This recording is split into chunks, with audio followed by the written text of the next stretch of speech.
pro tip today regarding the Einstein. This is basically the screen that you'll see when you boot up the printer.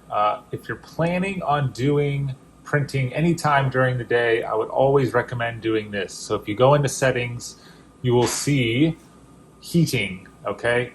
You would never begin a recipe to bake a cake without preheating your oven. This is the same sort of thing. So if you hit heating, what this means is you can basically heat whatever materials in the tray. All right, this is incredibly important, especially for Flexera, to heat it. If you hit start heating, it will basically preheat your printer. Right now it is at 9 degrees Celsius. We need to get it up to 40 degrees Celsius to print Flexera. So if you're planning on doing any printing, this would save you a lot of time in the course of your day. The other thing you'll notice is that it'll give you the option to continue to heat the material after a job completes. So certainly if you're going to continue to print, you want to do this, or if you're planning on printing again later in the day, you should definitely just hit OK. If not, you can go ahead and cancel. For instance, if you're packing up and leaving for the day or the weekend, you can do that. Otherwise, it'll continue to heat that material.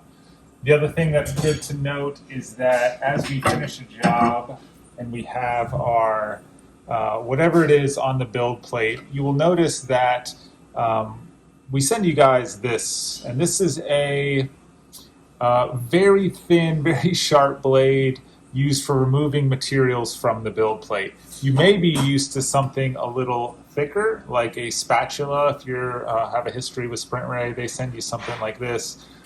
You will find this is not as useful because of how well our materials stick to the build plate.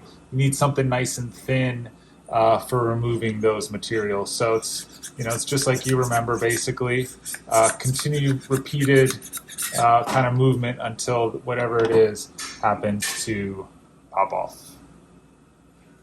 This is your wash unit. As you look inside, you can see that there are some channels, and you've got this tray that basically lifts in and out to allow you to remove whatever materials you're using. If you look back at the front, you have a choice of low, medium, and high. I generally use medium or high. Low is pretty gentle. It depends what you're doing.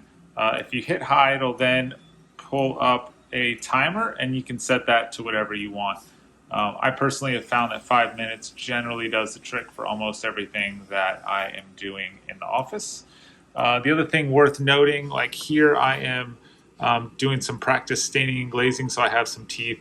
But if you're doing veneers, you can see these slits in the bottom are pretty large, so you want to be careful when you're trying to wash veneers. I actually, if I'm doing really small veneers or anything that I think might potentially slip through those cracks, I just have a separate Tupperware set aside with some alcohol, and I don't skip the cleaning step, but I do it in a different manner than putting it in here, because I have had a few that have slipped through the cracks. But if you see, as we hit start on this, and that timer will get going, it'll agitate that alcohol and does a really nice job of cleaning your print materials.